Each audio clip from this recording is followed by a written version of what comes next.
Following is an example of good police work solving a case without relying on DNA.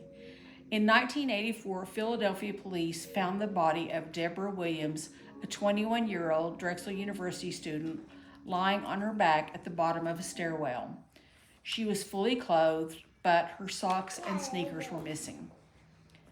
One of the university guards became their main suspect, but there was not sufficient evidence to arrest him.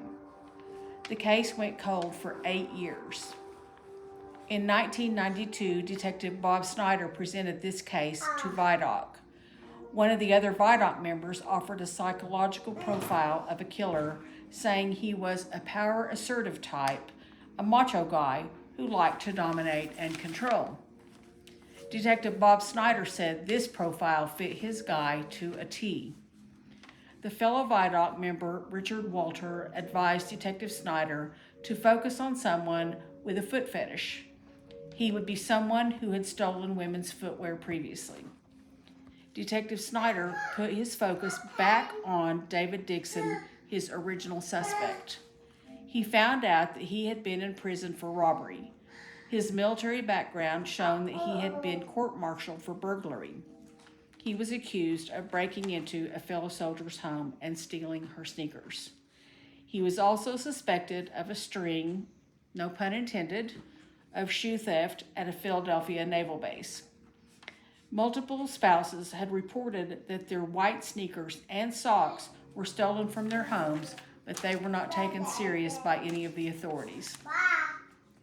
Dixon moved from active duty to the reserves, allowing him to escape detection and arrest. When his apartment was raided, the detectives found 20 pairs of white women's shoes in plastic bags. They also found videotapes of foot porn in his storage unit. Detective Snyder theorized that Deborah had stayed late to finish a project, and she was assured she could get an escort to her car by security guards.